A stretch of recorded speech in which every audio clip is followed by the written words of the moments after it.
What is going on, everybody? Welcome to the AJ and RK Build It podcast. Man, we are so excited that you are here today. Today, what we're going to start talking about is going to be a series of recording where we talk about the prison industrial complex and how we got to where we are today. So I pray that you tune in. I pray that you ask any questions, look up information, and we're going to get it. We're going to have some tough conversations. But part of building it is we're trying to look back to see how we got to where we're at today. My name is AJ. I look forward to talking to y'all today. Yeah, like he said, welcome back, everybody. Thank you for watching the first couple episodes. We appreciate all the feedback that we've been getting so far. Lots of positive comments and stuff like that, lots of support. And then also a lot of people have been shooting me messages, links to videos to watch and stuff like that, kind of counter argument stuff. So keep those coming. We appreciate it. We will try to address those as we can as we go through these episodes and stuff like that. Like I said in the last episode, doesn't mean that we're going to be able to address it in the next episode, but we appreciate all the feedback and we're trying to keep an open mind so we can accept hearing everybody's side and then kind of just talk about how that relates to our viewpoint and stuff like that, and really just keeping the open dialogue going so we can kind of build this thing towards a better future. Definitely. So I'm interested in engaging, and I will say this starting out, man. I love the energy that's going on right now, but I of course I can't speak for every single black person. I can't speak for every person of color. I wouldn't even try to do that anyways. And so I do get a lot of people's frustration when they say, oh, now this, oh, now they want this, oh, now they're taking this down. Man, I just wish that many would understand that what we're asking is for people to pay attention to the brutality that's going on in this country and the disparities that's in the legal system. So it's great that we see names change. It's great that we see like we're not asking you to take a knee. We're not asking you to put on shackles and march around and all of this stuff that is going on. Man, it's cool that people are trying to listen and people are trying to understand. But what we're trying to do is we're just trying to have this conversation. All the pandering, I'm not one that's really for it. I really want to talk about the issues. And what we're talking about today is we're talking about the prison industrial complex that is in America. It is absolutely so when you get afraid, we kind of left off on it last week, but when you hear phrases like defund the police, Ryan and I were talking about, man, if it's possible to come up with a new slogan, because I think that would so when you hear the phrase defund the police, what do you necessarily think of when you hear that?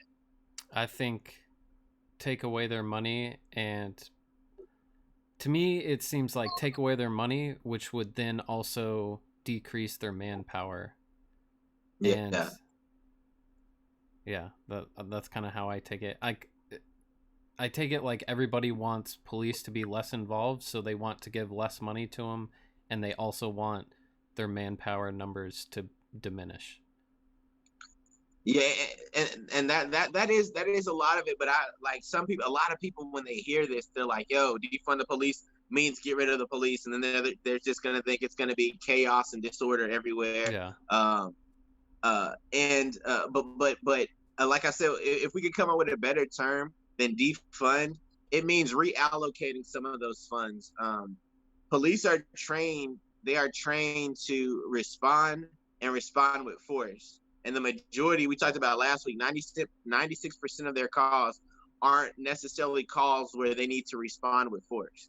So reallocating some of those funds, if we reallocate funds and we really like we don't do this in America, it's not American. If we were to concentrate on something like education, on the back end we wouldn't see as much. We wouldn't see as much of the need or the presence for police that are there. But also having those that are trained and qualified on the force, also having those professionals that are available to deal with the majority of calls they deal with that people are in a mental state crisis. You know what I'm saying? Have those that are trained to respond because people are in a domestic dispute crisis. Like we said, everything doesn't need to be responded with the gun in hand, pretty much. And the crazy thing about America is America makes up 5% of the world's population, yet we have 25% of the world's prisoners. So a country with 5% of the world's population makes up a quarter of those that are incarcerated in America. And that is just absolutely crazy. And when we look at the numbers for what they are, it's like we can say, wow, that's crazy. But if we look at how we got here, then I think everybody will be like, man, I've been duped. Man, I've been hoodwinked. Man, I've been arguing for a side that is seeking to oppress me and seeking. And I'm not talking about color. I'm talking about like dollars and cents. You know what I'm saying? The haves and have-nots. And I would venture to say that the majority of the people that are listening to us and are engaging in this conversation with us aren't the ones that have the millions or the billions of dollars. So it would be wise if they kept us divided, and this was one of the ways they kept us divided. Um, but when you think about that, man, 25% of the world's population, how do you think we got here? That's, I think, I don't know, that's kind of a a hard Yeah, generalization to make. I feel like there's so many things to it. Just my idea with addressing the issue that it is a lot of people are kind of looking to have a fix action for the end of the road, like the hmm actual result of what's happening, rather than addressing. It's not just like, why are these people getting sent to jail and prison, but it's yeah, like we also need to address what is leading up to, one, the decisions that these people are making that is putting them in a situation where they're going to prison, and then also what sort of laws and stuff like that are we enforcing that is making these people go to prison, because not all the laws might be correct, or maybe it's just yeah, how the law is written is giving yep, people a lot of leeway to enforce them in a way that they're not supposed to be being enforced. yeah. Here's the crazy thing. So those that don't study history are bound to repeat it, right? Um, the Summer of Love, what's known as the Summer of Love, was actually a summer. It was about what? It's 2020, so maybe about 50 to 60 years ago. What's become known as the Summer of Love was actually a summer of civil unrest, to where there were 160 riots in America. So what we're seeing today is not the first time we're seeing this. So we're seeing history repeat itself over and over and over again. And what we want to do, like you said, is address the issue at hand. The reason there was unrest in the Summer of Love is because you had the civil rights movement. Everything that was going on with that. You had the protest to the war in Vietnam. So you had all of these things, and how we got to where we're at today is the government couldn't necessarily come out and say, hey, I hate those white hippies over there. They're going to cause me to lose this election, or they're causing all of this chaos and wreaking havoc. Because, like I said, there was protests on Washington, there were protests all over, and they necessarily couldn't come out and say, I hate black people. You can't run. Even back then, you couldn't run on that platform. It wasn't gonna. Some people would be like, hey, I get it, but we can't say that. You know what I'm saying? You couldn't run on that platform. So what they did is, how you weaponize, how you get people on your side, is that's when we seen the first war on drugs. We've seen the first war on drugs in an area that wasn't even really an issue. The government made it an issue. They made it an issue much bigger, because we see this war on drugs, but most people that are listening are looking around and saying, hey, look, I've never had a drug problem, or I hardly know anyone that has a drug problem. What do you mean this war on drugs? So back then, it was the crack cocaine pandemic, and they used to warn and warn and warn people, and they said, hey, look, they said that the president said, this is our number one enemy. This is our number one enemy, and it gave them the ability to go after a certain population, and allocate resources to a thing, and created this war. And for the last 60 years, it leads us to where we're at today. It leads us to where we're at today, and we're going to cover that in the next couple of weeks as we talk. And a lot of this may be history lessons for some people, but I want everybody to approach this with an open mind. I want people to approach this and say, "Hey, what's?" Because like I said, my boy is gonna come with hey, look, how are we gonna fix this? How are we gonna do this? So, but to fix it, we have to know what we're dealing with. And the reason a lot of Black people dislike the police and dislike the police system in America is because we know the origins of the police system in America. The origins take place in something that we called slave patrols. So when slaves would get away, when slaves would either be freed and they'd be in the north, or they would escape and get away, there was these slave patrols. That was a police system that would be hired by slave owners to go back and capture these escaped slaves. And we already know that these escaped slaves were going to get some type of extremely brutal punishment, oftentimes leading to death, to discourage anyone else from running away. So when we see the unjust policing in America, and we know that that's its origins, we're like, a lot of people are like, yo, why aren't y'all listening to us? Yo, why can't y'all see what is going on? Why can't y'all see what this is doing? Because it unjustly affects a population of America that is easy to sit there and place the blame on you. Like you said, what led to them being there? How did they get there? But if an area is over policed, then the chances of you getting in trouble, man, are astronomical. They go through the roof. And what we're seeing a lot of times now is we're even seeing so many people that have gotten in trouble just for being. And the part that is so upsetting is the ability, so many people's ability to justify the actions of the police in that situation, to justify the actions of this system, but they don't think about the ramifications that it has. Like they see one person, but they don't think the court costs that they have, that they may not even be able to, that not may not, more than likely aren't even able to afford, the lawyer that not able to afford, and if they do beat it, how much money are they out just for being Black in America? So it starts with us acknowledging that there's an issue, and it starts with us acknowledging that even though we love America, man, America has done some pretty grimy things in the past. Politics is all about power, and power is about influence and money. And the majority of us pushing for change aren't the ones that have the money. We're the ones that have the influence and the voice, but we don't have the money. So of course evil has been done in the face of good, because the person doing it has something to gain on the back end, and that's what we want to address. That's what we want to talk about, man. Yeah, and kind of to go along with what I said last week, that's the open-minded thing is so important with all these topics. I understand that. I mean, some people that disagree with us might think that some of the stuff we're saying sounds like we're not coming with an open mind, but we're also giving this from our perspective. So Yeah, if there was a third person in the conversation that disagreed with us, it'd be easier for us to portray how open minded we're trying to be on this topic. yeah, But this is still our opinions and us trying to show how to have a conversation about it.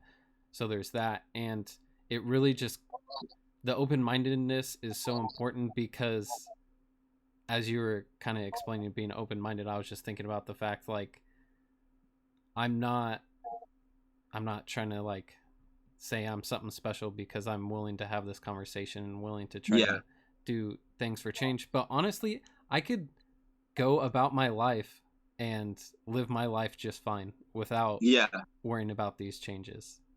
yeah, But the thing is, there's so many people that I personally care about that I know a lot of these things affects them, and I've seen yeah, ways that racism affects a lot of my black friends and a lot of my other friends that aren't white but they're not yeah, black. So yeah, like that's why it's so important to me. I have too many people close to me, and then on top of that, there needs to be a level of equality for even the people I don't know and don't care and maybe don't care exactly. about. Yeah, yeah, and like you said, and it's like, from, I told y'all in episode 1, from an African American's perspective, there's conversations that we have in our circles that you may not have heard. So when you sit there, when people sit there and say, well, what about this? Well, what about this crime rate? Well, what about Chicago? You know, they always, and the crazy thing is Chicago's not even one of the most deadly cities in America. But when they sit there and say like Chicago is what they'll lean to, and we get it and we understand. And from a black perspective, we'll sit down and tell you, first off, black on black crime is not a thing. It's not. It was coined, as a response to for people that don't want to deal with the issue that we're talking about.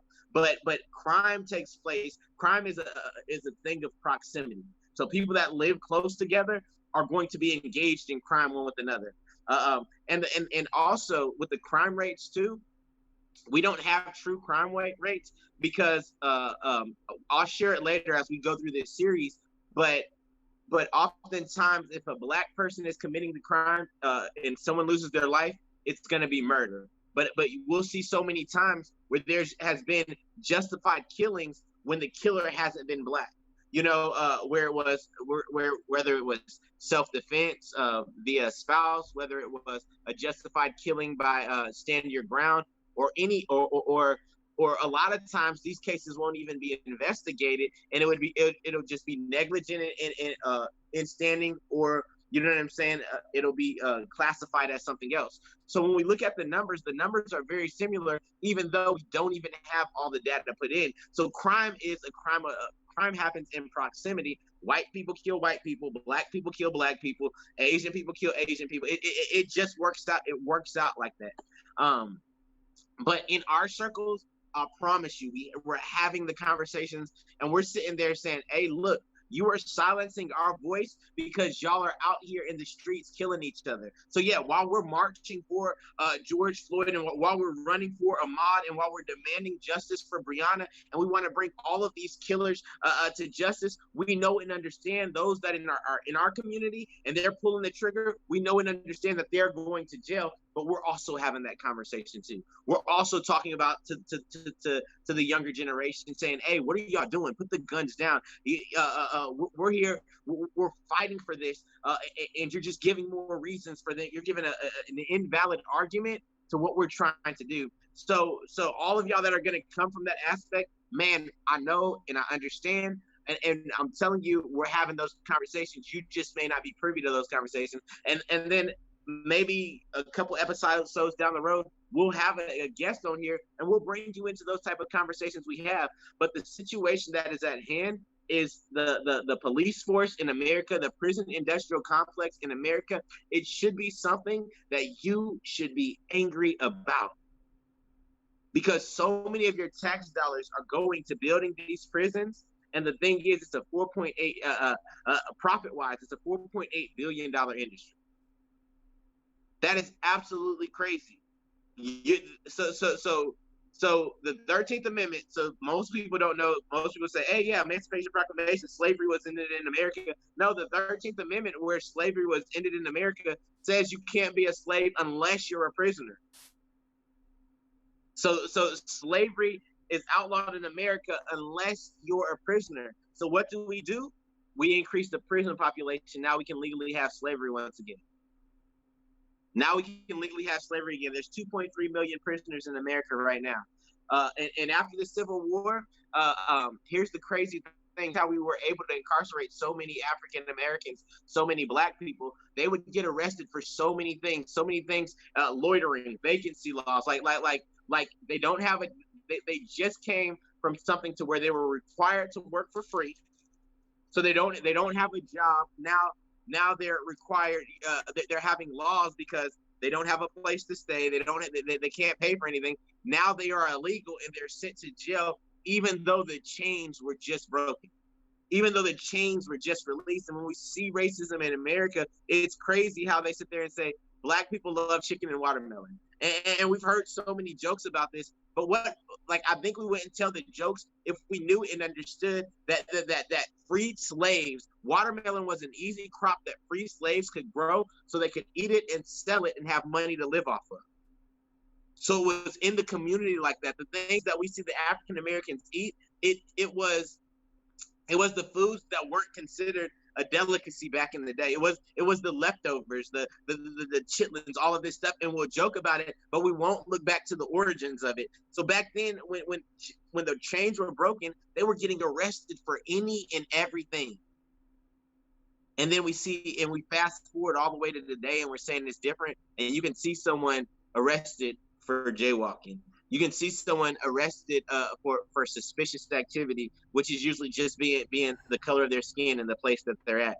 We see. I read a post today to where there really is a movement to where people hate the word Karen. They're so upset at the word Karen. There's a movement, and they said it's just as offensive as the N word. No, no, no, no. They said it's more offensive than the N word because it has to do with toxic masculinity, and it overturns all the rights that women have gained.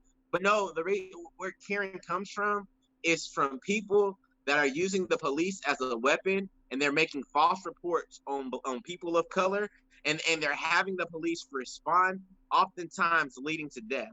And the crazy thing is, we've seen this with Emmett Till, and we've seen it go on for so long to where these false claims are made, and people end up losing their lives. So it's something that we really need to look at. It's something that we need to look at the origins of, and it's going to be a hard uphill battle, because no matter if 316 million of us are having this conversation, the 1% with the billions of dollars are the ones that are going to have to change, that are going to be required to change this. If all of us came together and demanded it, then we could see change. But if we're still pitted against each other, and there's a great majority that doesn't understand that it's an issue, then we won't see any change.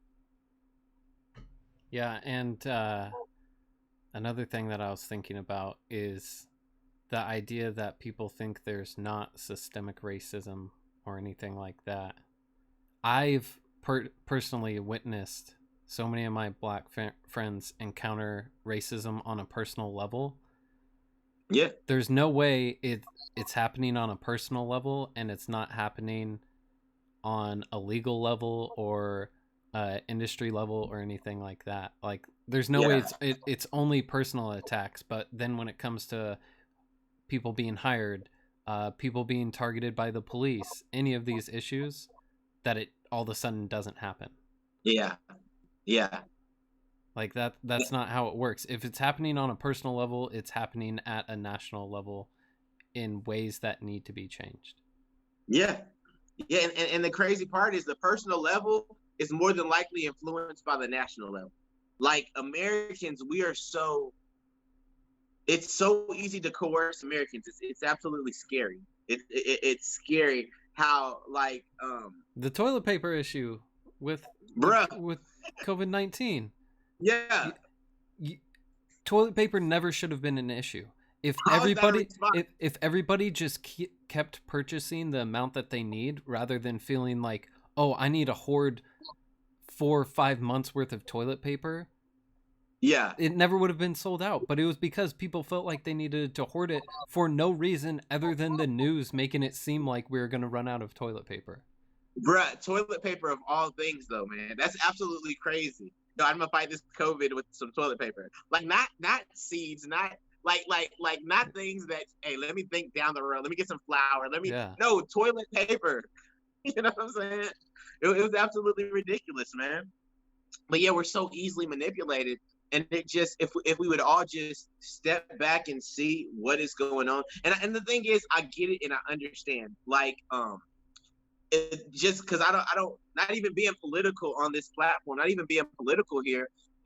Both candidates, man. My thing with the presidency in the United States for a very long time is that I'm always left approaching my vote with, these are the best candidates we have in America. I've met with, in air traffic, we have some of the most brilliant people. I've worked with some extremely smart individuals, and I'm like, I don't think this. I think I might be the most anti-political person alive. Yeah, right. Because exactly. I absolutely hate politics, but then I find myself getting involved in it because so many of these issues affect us on a personal level. But I think the one of the positive things that we're kind of seeing from this movement to combat racism and stuff like that right now is as a group of American citizens, when we group up as a whole and decide that we need to fight for something, we have way more power than the politicians in Washington do. Yeah. Because they have to address it when the entire country is like, this is a problem, fix it. Yeah. Yeah. And the crazy thing is they keep doing all of this stuff, tiptoeing around it, not addressing the issue because they know and understand the power that we do have if we're together. So I use the media to keep everyone divided and keep everyone separated. I pushed my candidates that are going to do that exact thing, and then guess what? Like, because they're all it's two sides of the same coin. You know what I'm saying? They're in it. They're in it together. But the thing is, they're keeping us. It's easy to keep us separated. One of my favorite stories is there was a young officer in the Third Reich, motivated, a smart, brilliant young officer. He came up to a higher ranking officer and he said, "Hey, why don't we give all of the Jews wristbands so that we could easily identify them? You know, and that way we could just look at and tell who's with us and who's against us." And the officer, with his wisdom, he said, "I get your idea." He said, "But here's the issue with it. If you gave them all armbands, then they would be able to look around and see that there's more of them than there are of us." And it's the same way. Like, there's way more of us. Our voice would be so loud if we would actually walk in unison. And like we talked about a couple of weeks ago, the crazy part about it is the ones that we see the biggest opposition stereotypically. Not for real. I got a lot of redneck friends. I got a lot of southern white friends, the good old boys. You know what I'm saying? Like, no issues. But the ones that are against us, you know what I'm saying? The ones that just have hatred bred in their heart. We said it a few times ago. They absolutely hate the police. You know what I'm saying? And it's not that we hate the police. We hate there's a system that needs to come down. I forgot who it was that said, had a very wise argument. I forgot which. It's an artist. They said, we're not, how I debunk a good police. We're not saying there aren't good police, because I guarantee there are some amazing people that put on that uniform. But when they put on that uniform, they're a part of a system and a machine that is meant that automatically strips away the word good. And what they're saying in essence is, I just saw, man, it was just crazy. I don't know if you saw it, but I just saw a story. A white woman got pulled over. She got pulled over by two white officers in Roswell, New Mexico. And they went to the squad car and they said, heads, she gets arrested, tails, we let her go. And they flipped the coin. And the crazy thing is, they flipped it to tails, to where she was supposed to be let go. But then they said, nah, we're going to do it that Atlanta way, and we're going to arrest her off of a coin flip. And then they put all of these charges on top of it. And the thing is, this happened over 2 months ago. And they said all the officers in the department knew about it, and they were upset that it happened, and they were trying to make changes so it wouldn't happen. But the Friday before the court case on that Monday, the cops had refused to release the body cam footage to the lady. She's going to court. She's trying to prepare, and something that is a public has access to, they're refusing to let go of it until the news got involved, and they let it go the day of, you know what I'm saying, the trial, and she ended up beating it. And then, of course, the police chief comes out and says, no, we do not tolerate that. Sorry for the slow response, but we were investigating it, and we did put him on administrative leave. We're like, bruh, you had the tapes for over 2 months now. So if you really wanted to do something, something would have been done 2 months ago. You would have been transparent 2 months ago, and you wouldn't have came and tried to obstruct her getting this tape that she has a right to. So when we sit there and say it's a system, like, you're absolutely correct. It is a system. It's not just one individual. We can deal with an individual here and there. We can deal with racist people. It's whatever. Just leave them in their room by themselves and let them shout their hate, whatever. You know what I'm saying? But when it infiltrates the system, you know what I'm saying? And that's where it has power. And that's what racism is. Racism is hatred matched and coupled with power. You know what I'm saying? And systems have this power, and it's absolutely atrocious. And that's what we're going to address these next couple episodes. I think that's a perfect way to wrap up this introductory episode into the things that we're going to be talking about over the next few weeks. Um, thank you all again for watching. We appreciate all the support. For sure, anybody that has some counter arguments and stuff like that, hit us up. Give us some information that you want us to address and stuff like that. We appreciate all the feedback. Definitely, man. I'm like I said, I'm enjoying these conversations. We look forward to hearing from y'all. Like I said, this is going to be one that's deep. This is going to be one that's hard to grasp a lot of times. But man, just hold on, ask those questions, and we're going to walk through this together. Perfect. All right. Y'all have a good one. Later.